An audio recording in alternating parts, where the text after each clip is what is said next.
열왕기상 15장 1절에서 8절. 느밧의 아들 여로보암 왕 18째 해 아비암이 유다 왕이 되고,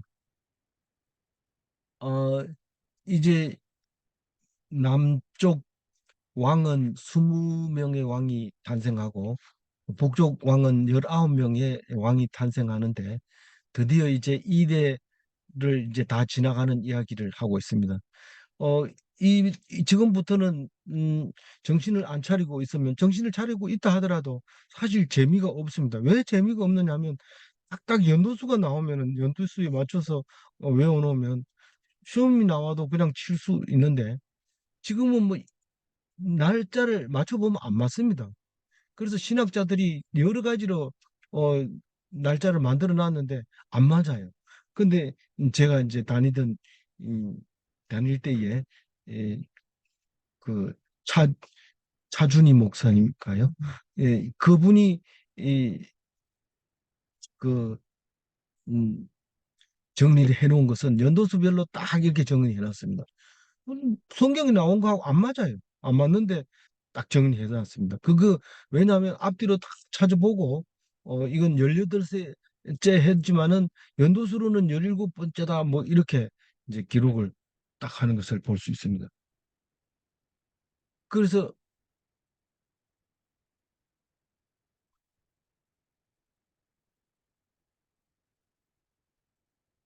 음, 어 그래서 그래도 지금 한두 명 정도까지는 우리가 어 맞출 수가 있어요. 그래서 첫 번째 뭐를 맞추냐 하면 연도수를 말하는데, 적어도 이 요번 열왕기상 생각합니다. 우, 최저 기온은 우리 11도, 최저 우리가 기온은 이 지역 평균 22도예요. 우리가 음 1대, 2대, 3대까지는 연도수가 안 맞더라도 대충 저기 기억합니다. 그 안에 들어가 가지고는 또 복잡하게 헷갈리니까 어 잘 읽어야 돼. 그리고 유다, 이스라엘 잘 구분해야 되고, 이름도 똑같은 이름이 나오고 이러기 때문에 연도수도 안 맞는 데다가 이름도 비슷한 데다가 남쪽, 북쪽을 잘 구분 안 하고 이러면은 이걸 왜 읽어야 되냐고 나중에 정신이 헷갈려지는데, 차곡차곡 읽다 보면 상당히 우리에게 주시는 메시지가 있는 겁니다. 그래서 어제는 르호암이 잠들고 아비암이 이 왕이 됐다, 그렇게 얘기하지만 다시 정리를 해서 유다 2대 왕 아비암에 대해서 얘기를 하고 있습니다.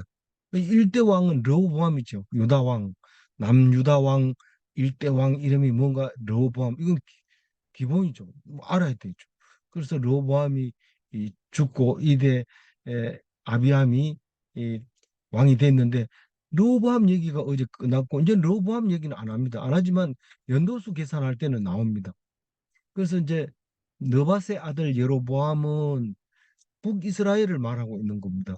북이스라엘 일대 왕이 18번째 해에 이 사람이 22번 이제 22년을 왕하고 있는데, 18번째 해에 에, 남쪽 어, 르호보암은 죽고 벌써 아들이 인수인계를 하게 됩니다.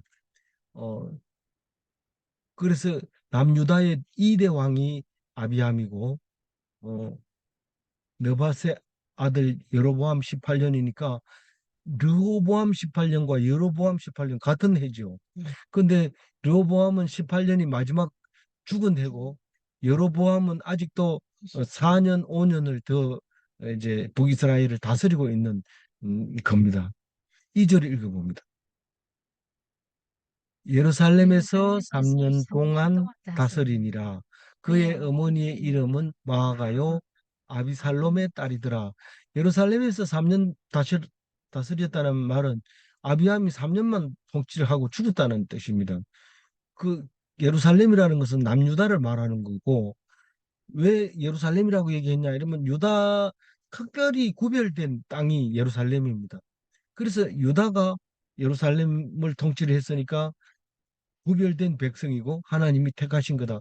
그래서 지금까지도 유대인이 예, 그 그 자기들의 하나님이라고 얘기하면서 나라는 이스라엘이다 이렇게 얘기하지만 어, 그 백성으로는 유대 백성, 유대인, 주이스라고 얘기를 하고 있는 거죠. 그런데 그 뒤에 보면 그의 어머니 이름은 마아가요 아비살롬의 딸이더라 이런데 그의 어머니는 누굽니까? 여로보암의 마누라잖아요. 마누라인데 그 이름이 마아가래요. 마아가인데 이건 역대기에도 마아가로 나와요. 이름이 나오고 아비살롬의 딸이더라 할 때 아비살롬은 역대기에서는 압살롬의 딸이라고 얘기를 해요. 그러니까 압살롬의 딸이라면 어 나이 차이가 너무 많이 나요. 여로보암하고 여로보암 할아버지가 솔로몬이잖아요. 아버지가 솔로몬이죠. 여로 모함의 아버지가 여로보암의 아버지가 솔로몬인데 솔로몬의 제일 큰 형의 딸이 저 압살롬의 딸이라고 하면 그래도 계산을 해보면 여로보암의 마누라가 되기까지는 상당히 그 거리가 멉니다. 이게 세대가 할아버지의 뭡니까? 어, 할아버지의 형의 딸이니까 세대 차이가 많이 나서 그 헤로도토스 그 역사학자는 어, 수, 그 압살롬의 딸이 아니라 손녀일 것이다라고 얘기를 하는데 압살롬은 아들이 없기 때문에 손녀라 한다 하더라도 외손녀가 되는 거죠. 어, 아들이 없어서 자기 스스로 비석을 세웠잖아요. 그래서 아들 이름 또 다른 데도 안 나오는 것 같아요. 그래서 어쨌든 아비살롬의 손녀든지 외손녀든지 간에 딸은 아닐 거다라고 이제 이야기를 하고 있습니다. 그런데 그 그런데 뒤에 가보면은요, 이 아, 아비암이 3년간 통치하고 나면 뒤에 왕 이름이 뭘까요? 아사잖아요. 근데 아사의 어머니도 마아가고 아비살롬의 딸이다라고 얘기해요. 오늘은 안 읽었지만 내일 읽어야 될 그 10절 이야기가 그렇게 나와요. 9절 10절 한번 같이 읽어볼게요. 그 옆에 있으니까 이스라엘의 여로보암 왕 제 20년에 아사가 유다 왕이 되어 예루살렘에서 41년 동안 다스리니라. 그의 어머니 이름은 마아가라 아비살롬의 딸이더라. 이 아들이 돼가지고도 그 아들도 어머니 이름이 마아가라 하면서 아비살롬의 딸이라고 얘기를 합니다. 그러니까 또 같은 날 묵상하는 것 같으면 또 덜한데 다른 날 해놔가지고 그냥 모르거든 그냥 넘어가라 이런 뜻인지 뭐 그건 모르지만 사실 붙여놓고 확실하게 그 의미를 알고 가야 돼요. 근데 사실 뭐 다른 데서도 이걸 별로 대수롭지 않게 여기고 주석이 그렇게 강요한 거는 없어요. 그러나 어, 엄밀히 말하면 이거는 뒤에 10절에 나오는 어머니 이름은 마가라 이랬을 때 어머니가 아니고 할머니 이름은 마가라 이렇게 번역을 해야 된다는 겁니다. 그래서 나중에 이 태후를 폐위하잖아요. 폐위하는 거니까 어머니를 폐위한 게 아니라 할머니를 폐위한 거죠. 그러니까 그 할머니를 왜 폐위해요? 우상을 섬기니까 폐위를 했어요. 그래서 아사가 칭찬을 받죠. 하나님 앞에서. 상당히 잘했다 하는 칭찬을 받게 되는데 그 어머니 그 이름은 음, 마가라 압살롬의 딸이더라. 이거는 아버지에게도 하는 말이고 아들에게도 하는 말이니까 우리는 읽을 때 이렇게 읽어야 된다. 그래서 신학자가 꼭 필요합니다. 예수 믿는데 신학자가 왜 필요하냐? 무슨 학문이냐? 이게 믿음으로 해결할 문제지 학문으로 해결할 문제나 이렇게 말하지만 사실 이 성경이 쓰여질 때 그 뉘앙스라든가 의미라든가 이런 것에 대해서 연구하지 않고는 우리의 신앙을 도와주지 못합니다. 그래서 잘못하면 신학이 없으면 성경이 힘을 못 쓰고 우리에게 능력을 발휘하지 못합니다. 그래서 그래서 제대로 목회를 하려면 신학을 공부해야 되고 적어도 어, 그 성도들을 위해서 뭐 책을 쓰려면 그래도 신학 박사는 돼야 된다. 그런 겁니다. 그런 거기 때문에 성경을 읽을 때 그 사람들이 책이 필요하고 또 그 책을 읽기가 힘들면 또 목사님 설교를 들으면서 해야 되고 설교를 그거 안 하는데 어떻게 해요? 그럴 때는 그냥 넘어가든지 아니면 자기가 공부하든지 뭐 그렇게 해야 되는 겁니다. 근데 아비함은 3년을 통치하지만은 그 아들 아사는 몇 년을 통치한다고 그랬어요? 41년을 통치를 합니다. 그러니까 아직 여로보암은 왕으로 있는데 남쪽 르호보암은 아들이 왕이 돼서 또 죽고 그다음 아사가 왕이 될 때까지도 살아가지고 여로보암 북이스라엘을 다스리고 있었다는 사실을 알 수 있습니다. 그럼 북이스라엘 여로보암은 그 아들이 되자마자 1년째 그 다음에 반역이 일어나서 죽게 됩니다. 그러므로 그 왕조는 끝나고 유다는 죽든지 뭐 살해당하든지 간에 어쨌든 왕은 유대 사람이기 때문에 반역이라고 하지 않고 그냥 물려받은 거라고 이야기하고 있습니다. 남쪽에도 살인이 일어납니까? 일어나죠. 어디서 일어났어요? 거기 이, 그, 그 흙으로 쌓은 궁 위에서 죽임을 당하는 그런 왕도 있죠. 어쨌거나 어, 모친 마아가는 뒤에서는 할머니 마아가 이렇게 불러 써야 되고 그 할머니 이름을 다시 한번 쓸 정도로 그분이 그 어디 사람이라고 그랬어요. 마아가가 어디 사람이 아니라 음, 마아가가 압살롬의 딸이었다는 거죠. 그래- 그래서 역대하 11장 21절을 한번 읽고 넘어가도록 할게요. 르호보암은 아내 18명과 첩 60명을 거느려 아들 28명, 28명과 딸 60명을 낳았으나 압살롬의 딸 마아가를 모든 처첩보다 더 사랑하여 그래서 이제 르호보암의 아들 아비암을 왕으로 삼았다 이런 뜻이 있잖아요. 역대하에는 나오지만 열왕기는 안 나옵니다. 왜 그랬을까요? 이 역대하에는 유별나게 북이스라엘의 내용은 아주 간략하게 나오고 남유다의 그 역사는 더 자세하게 열왕기보다 쓰게 됩니다. 그래서 그걸 어떻게 읽어야 돼요? 이것은 바벨론 포로 갔다 와서 썼다라고 학자들이 얘기를 합니다. 그래서 역대상은 창세기부터 쓰기 시작하고 역대하 열왕기 하나 역대하 마무리할 때는 비슷하게 끝나지만 역대하는 더 큰 미래, 더 멀리 있는 로마 시대까지 예언하고 있는 것을 볼 수 있는 것이죠. 그래서 한 개만 읽는 게 아니라 두 권의 책을 읽으면 더 명확하게 우리가 읽어지는 것이고 예수님의 사적에 대해서 이야기할 때도 한 권이면 되는데 네 권의 복음서를 가지고 서로 비교하면서 여기서 못 본 것을 저기서 설명하고 여기서 보는 관점을 저기서는 설명을 못하고 그렇게 해서 네 권을 다 읽었을 때 예수님을 제대로 묘사할 수 있다. 그럼에도 불구하고 다 묘사하지 못하는 경우도 있는 것이죠. 3절 읽어봅니다.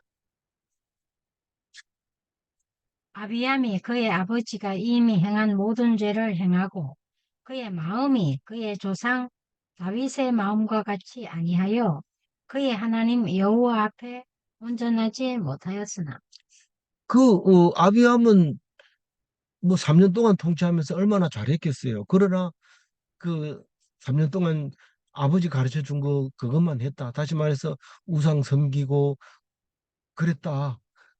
그걸 악행이라고 말하면서 아버지가 르호보암이 가르쳐 준 대로 했기 때문에 그게 아버지 죄하고 똑같은 죄를 지게 됐다. 그 얘기하면서 하나님 앞에 온전치 못했다.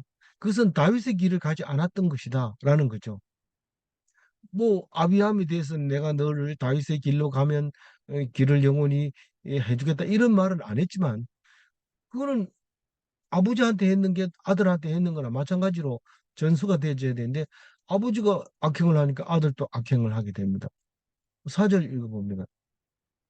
그의 하나님 여호와께서 다윗을 위하여 예루살렘에서 그에게 등불을 주시되 그의 아들을 세워 뒤를 잇게 하사 예루살렘을 견고하게 하셨으니 여기에서 보면 그에게 그의 이런 말이 나오는 건데 이건 아비함을 보고 얘기하는 겁니다.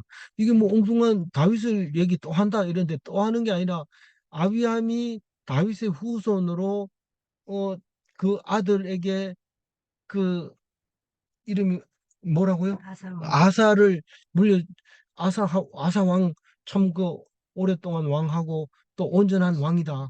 그 왕을 그 죄 많은 아비함의 아들의 왕위를 이어받을 수 있게 한 것은 아비함 때문이 아니라 때문에 아니라 다윗의 약속 때문에 그런 건데 약속 때문에 그에게 등불을 주셨다 이 말입니다. 아비함에게 등불을 줬다는 거예요. 등불을 줬다는 얘기는 소망을 줬다는 얘기고 3년밖에 못하고 죽었는 것 때문에 안타까워할 필요 없이 그 아들이 있기 때문에 걱정하지 말아도 된다. 그게 소망의 등불을 줬다. 그 얘기를 하고 있는 거죠. 그래서 그의 하나님 여호와께서 누구의 하나님 여호와께서 다윗의 하나님 예, 아니요 아니요. 그 문장 내역을 쭉 읽으면 아비함의 하나님 여호와께서 다윗을 위하여 그에게 등불을 그에게 누구예요? 아비함에게 등불을 주셨는데 그의 아들을 세우고 누구의 아들? 아비함의 아들을 세워 뒤를 잇게 하사 뒤를 잇게 하사는 왕위를 잇게 하사 예루살렘을 견고하게 하셨으니 무슨 말이에요? 예루살렘에 하나님이 계시는 말씀으로 세워 주셨으니 이런 말입니다. 말씀으로 세워 주셨다는 겁니다. 그러니까 아비함은 그냥 다윗의 다윗의 등불을 지켜가는 하나의 그 등불로서 꺼져가는 등불 같이 보이는 그 불로서 역할을 다 한 거죠. 다시 말해서 예수님의 조상으로서 그 역할을 한 왕의 이름으로 역할을 다 했다. 그래서 예루살렘은 견고하다. 3년밖에 못하고 죽었지만 그 왕위는 영원하고 그 아들 아스, 아, 아사 아사는 음, 더 견고하다. 이제 그 얘기를 하고 있는데 결국은 900년 뒤에 예수님이 오실 때까지 이 등불을 끄지 않고 꺼질 듯 말 듯 완전히 꺼졌는 줄 알았어요. 바벨론에 끌려갔을 때는 완전히 꺼졌고 이제 끝났다 생각했는데 아니다. 이러면서 짜잔 하고 온 게 예수님인데 그 예수님 때문에 우리가 하나님을 알게 되고 우리의 참 이스라엘이 됐는데 이 아비함의 아들 아사 왕 이게 전부 다 우리의 믿음의 조상의 사람들이다. 그러니까 다른 사람은 족복 꺼내놓고 우리 17대 할아버지가 그 몇 번지에 묘가 있고 벼슬을 뭐가 했다. 이거를 앉자마자 가르치고 손자들에게 가르치던 그 할아버지 모습과 똑같이 우리는 성경을 펴서 우리는 이스라엘의 왕, 유대인의 왕들 중에서 이런 사람들이 우리의 조상이었다라고 말할 수 있게 해주는 말씀이죠. 그래서 이거를 어, 꼭 읽을 필요 있느냐 이렇게 말하면 아니 할아버지가 손자한테 해줄 말이 뭐가 있어요? 옛날에 이런 사람이 우리의 조상이었다라고 얘기해 주는 게 그게 최고 좋은 그 교육 방법이고 또 정체감을 느끼게 되고 어, 자존감을 느끼게 되게 하는 귀한 말씀이 성경 말씀이 그게 오늘 이 말씀이란 말이죠. 5절 읽어봅니다. 이는 다윗이 햇사람 우리아의 일 외에는 평생에 여호와 보시기에 정직하게 행하고 자기에게 명령하신 모든 일을 어기지 아니하였습니다. 이 다윗이 뭐 어떻게 했는데 무슨 약속을 했는데 뭐 왜 자꾸 다윗 합니까? 그 다윗의 왕위가 어땠는데요? 라고 물으면 다윗은 햇사람 우리아 일 외에는 평생에 하나님 보시기에 정직하게 행하고 자기에게 명령하신 모든 일을 어기지 않았다는 겁니다. 그런데 정직하고 명령의 모든 일을 어기지 않았다는 것은 사실 제일 어려운 말이지만 우리는 이거에 대해서 별로 간과해 버리고 맙니다. 별로 마음속에 안 돌아옵니다. 근데 뭐가 신경 쓰이냐면 이걸 읽으면서 우리 생각이 그렇습니다. 우리가 옳고 그르고가 아니고 이걸 5절을 읽으면서 정직하게 행하고 명령의 모든 일을 어기지 아니한 것은 밖으로 나타나지도 않을 뿐만 아니라 이게 뭐 그렇게 우리한테 중요하지 않은 것처럼 느껴져요. 그러나 뭐가 신경 쓰이냐면 햇사람 우리아의 일 외에 이렇게 하는데 그게 작게 여기는 것 같아요. 하나님이 그 일을. 우리가 볼 때는 그게 제일 큰 일로 여겨집니다. 그래서 다윗 하는데 부하의 아내를 임신시켜 놓고 죽여버리고 이런 걸 보면서 이게 인간이나 이게 이 사람으로서 할 일이나 이게 왜 성경에 써놨나 다윗 가이표 이렇게 해야 되는데 그 얘기는 뻔뻔스럽게 딱 해놓고 다윗의 약속이고 다윗의 왕위고 이렇게 얘기할 때 우리는 이 신선한 상처를 받게 됩니다. 많이 아픕니다. 사실 이 소리를 들으면 왜 예수 믿는 사람은 이렇게 죄를 짓고도 뻔뻔할까요? 그러면서 고민에 빠지게 되는데 뒤에 거는 신경 안 써도 되는데 앞에 게 지금 신경 써요. 할 사람 우리의 일이 어떻게 했을까? 다시 한번 성경을 읽어보게 되죠. 읽어보면 뭐 별거 없어요. 예수님이 다윗이 그렇게 아기를 가져놓고 남자는 죽여버리고 그렇게 살면서 뻔뻔스럽게 그냥 사는 거예요. 자기 뭐 왕은 원래 이런 거야 이러면서 살고 있는데 나단이 와가지고 예를 들어서 설명을 합니다. 근데 그 어떤 그렇게 나쁜 놈이 있어 이러니까 그게 바로 당신입니다. 이렇게 얘기했을 때 이 나단 이놈 당장 목을 쳐라 이를 해야 되는데 그렇게 안 하고 하나님 내가 하나님께 죄를 지었습니다. 그렇게 얘기를 합니다. 그게 전부예요. 다윗이 한 것은 그거밖에 없어요. 그 말 한마디밖에 없어요. 무슨 뭐 자기 아들을 잡아서 하나님께 드렸다든가 그런 거 안 했어요. 그 말 한마디 딱 했는데 하나님은 그 아들을 그래 네 잘못된 거 맞으면 난 아들 내가 데리고 갈게. 데리고 가버려. 그러나 다윗은 하나님 너무하십니다. 째째하십니다. 내가 왕인데 그것도 못하게 합니까? 이러면서 하나님 막 원망할 텐데 다윗은 일절 원망 안 합니다. 그 아가 죽을 때까지 침상이 썩도록 눈물을 흘리고 웁니다. 울다가 딱 죽으니까 싹 씻고 일어나 앉아서 밥 가져와라. 밥 먹고 깜짝 놀랐죠. 도대체 어떻게 된 겁니까? 하나님 데려가는데 어떻게 하겠냐. 이제 내가 그 보고 싶으면 내가 아한테 가는 수는 있어도 아는 나한테 못 온다. 밥 먹자. 우리 할 일 하자. 그러면서 쌈박할 거예요. 다윗은. 하나님 앞에서 산뜻한 거예요. 뭐 하나님이 뭐 고통을 준다 해가지고 막 끙끙 앓고 막 원망하고 이러지 않고 알았습니다. 내 할 일 내가 하겠습니다. 이러고 하나님께 영광 돌리고 찬송 부르고 이렇게 했던 거예요. 다윗이. 그러니까 다윗에게 약속을 합니다. 그래, 네가 내 마음에 딱 맞는 거다. 그러면서 그 왕위를 영원히 이어지게 해주겠다. 네가 가는 그 길을 따라가기만 하면, 말씀에 순종하기만 하면 그렇게 얘기를 하고 있는 것으로 우리가 하나님 백성이 됐잖아요. 그러니까 적어도 우리는 다윗과 같아야 돼. 그래 못하겠는데, 못하면 할 수 없는 거고. 이 됐을 때 그때 비로소 다윗의 후손으로서 자격이 있는 겁니다. 그래서 딴 게 없습니다. 말씀 순종해야 돼. 네가 죄를 지었다 이러면 죄를 고백해야 되는 게 다윗이지. 그냥 뭐 남들 보는 데서 어떻게 그 얘기해요. 하나님하고 둘이 있을 때만 할게요. 이런데 둘이 있을 때도 안 합니다. 왜 안 할까요? 뭐 안 본다고 생각해요. 하나님. 뭐 내 이 얘기한다고 하나님 보려고 이런데 그건 진심으로 하는 게 아니고 믿음 없이 없다는 증명이 되니까 그건 안 되는 거예요. 그래서 다윗이 어떤 분인가가 중요합니다. 남 보고 자꾸 믿음이 있느니 없느니 그래 하면 되니 안 되니 이러고 심지어는 우리가 가장 큰 다윗하고 닮지 않은 거는 뭐냐면 우리 남편이 좀 교회 나왔으면 좋겠다.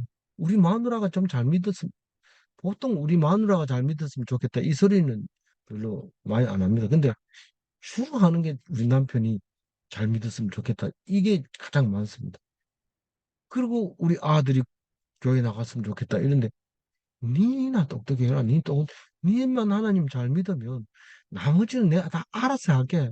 그리고 네가 안 믿으면 그 죄로 인해서 너 남편 혼내줄 거야. 이러면 남편 혼내보세요. 누가 힘들어요? 자기가 힘들죠. 아, 혼내보세요. 누가 힘들어요? 내가 힘들잖아요. 근데 네 신앙이 똑바로 가지면 죽여도 하나님 감사합니다. 이 다윗처럼 그렇게 한다고. 죽였는데도 벌떡 일어나가지고 죽었다 이러니까 벌떡 일어나가지고 밥 먹고 세수하고 그동안 눈물을 그렇게 흘렸는데 회개했는데도 언제 그랬나 하면서 밥 먹고 하나님께 영광 이렇게 그런 예쁜 마누라 줘서 고맙습니다 이러면서 그렇게 그러니까 우리는 어떻게 살아야 되는지를 지금 말하고 있는 거. 이제 6절 읽어봅니다. 로보암과 여로보암 사이에 사는 날 동안 전쟁이 있었더니 이 얘기는 앞에서도 있었잖아요. 앞에서도 여로보암 정리하면서도 여로보암과 로보암이 싸웠다 이런데 끝이 없습니다. 근데 나중에 아비암과 여로보암하고도 싸우고 여로보암하고 아사하고도 한 1, 2년 정도 같이 남북을 이제 했을 텐데 그랬죠. 당연히 싸웠죠. 당연히 싸웠겠죠. 근데 우리는 뭡니까? 남북 전쟁은 영원하다. 우리는 지금 지극히 정상이에요. 우리는 딴 생각하지. 우리가 남북 통일만 되면 전쟁 안 일어날 거고 우리가 군대 갈 걱정 안 해도 될 거고 우리나라가 가장 축복받은 나라라는 것을 사실 알아야 됩니다. 팔레스타인, 뭐 베트남, 뭐 갈라져 있는 민족이 수없이 많아요. 그 끊임없이 전쟁하는데 우리는 그래도 휴전선 있잖아요. 그죠? 싸우지 말자 이러고 있는데 싸우지 말자 하는 거하고 어, 줄 쳐놓고 그냥 사이좋게 지내자 하는 게 어떤 게 나을 것 같아요? 사이좋게 지내자가 좋을 것 같아요. 천만의 말씀, 만만의 콩떡이 쏙이고 쏙고 오히려 그 지저분해집니다. 사람 같지 않아지고 막 자존심 싸움도 하고 그렇게 됩니다. 근데 우리가 줄을 그어놓고 전쟁하자 이러고 눈을 밝히고 지키고 있으면 신체도 건강해지고 모든 게 건강해지면서 살아가는데 딴 사람이 비교 못할 정도로 발달합니다. 무슨 좀 놀고 있으면 지금 놀 때야 지금 북한에서 천 내려오는데 지금 그러니까 자빠져 자면 되겠어 이러면 정신 바짝 차리고 말을 듣습니다.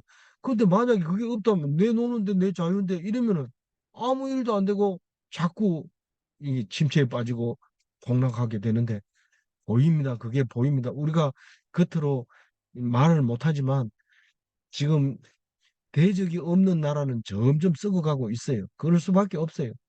음, 그거는 나중에 우리가 시간이 지난 뒤에 증명할 수 있을 거지만 미리 얘기를 하지 말기를 바랍니다. 어쨌든 6절 말씀은 르호보암 16년 전쟁하는 동안에 계속 싸웠고 7절 읽어봅니다. 7절. 아비암과 여로보암 사이에도 전쟁이 있으니라.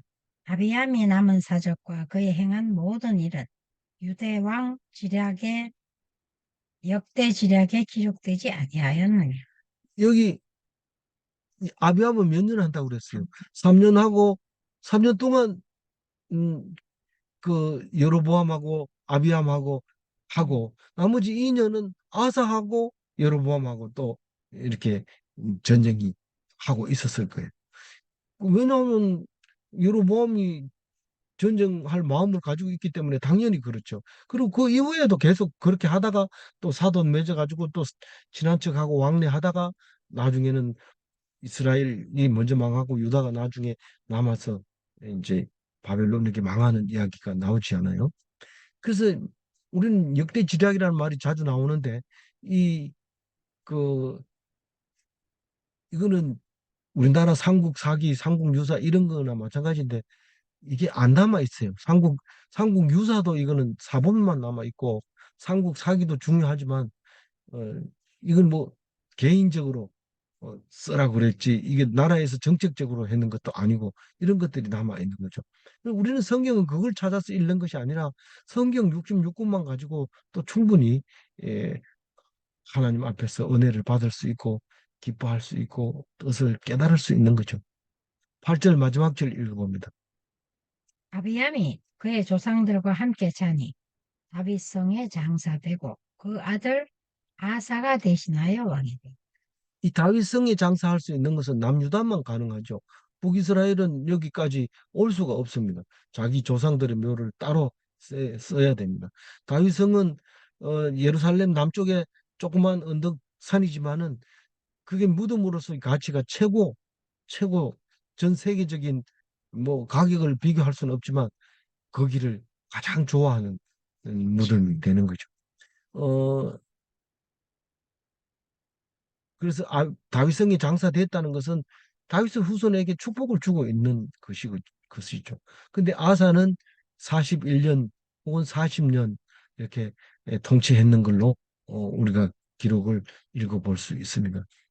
내일은 아사가 죽고 그 아들 여호사밧이 왕이 되는 건데 여호사밧의 사역이 우리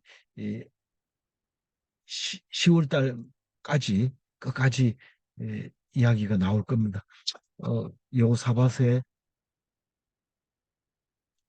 왕에 대해서까지만 알아도 어, 올 이 10월 달이 다 갑니다. 어, 5절 읽고 마무리할게요. 이는 다윗이 햇사람 우리아의 일 외에는 평생에 여호와 보시기에 정직하게 행하고 자기에게 명령하신 모든 일을 어기지 아니하였습니다. 죄는 진심으로 회개하면 하나님이 사해 줍니다. 근데 진심으로 회개 안 하고 열심히 노력하면 봐주겠지 이런데 그거 안 봐줍니다. 회개해야 됩니다. 회개는 간단합니다. 하나님께 죄를 지었습니다. 그러면 하나님도 용서해 주십니다. 죄를 고백하지 않으면 죄가 그대로 있습니다. 질문합니다. 사람은 죄로 말미암아 죽는가? 사람은 죄로 말미암아 죽는다는 걸 알아야 예수 믿는 거죠. 그게 답을 못하면 예수 믿을 자격이 없는 거죠. 죄가 없으면 죽은 자 가운데서 다시 살아나는가? 죄가 없으면 죽어도 죽은 자 가운데서 다시 살아난다. 그걸 예수님이 보여주시고 가르쳐 주시고 우리에게 본을 보여주신 것이죠. 아무쪼록 이 죄에 대해만큼은 다윗처럼 하나님 앞에 진심으로 그냥 잘못했습니다라고 얘기만 하면 봐줍니다. 그런데 그걸 안 하기 때문에 예, 우리는 죄인으로 죽을 수밖에 없게 된다는 것입니다. 기도하겠습니다. 하나님 감사합니다. 역 열왕기를 통해서 왕들의 삶을 보면서 우리의 삶이 왕들의 삶과 같구나. 그러면서 다윗의 후손으로 온 이 왕들의 삶처럼 우리를 살게 살아야 되는 거구나. 그렇게 생각하면서 예수님은 너희들은 왕이면서 또 남의 죄를 지고 가는 제사장으로서 왕 같은 제사장으로 살아라 하실 때에 로마의 황제요 로마의 교황으로 사는 질 높은 삶을 우리에게 제공하시려고 하실 때에 예수 십자가의 그 공로가 우리의 몸속에 배어서 날마다 살아가게 하여 주옵소서. 온전히 주님께 맡겨지는 삶 되게 하여 주옵소서. 감사하옵고 우리 주 예수 그리스도 이름으로 기도 올리옵나이다. 아멘.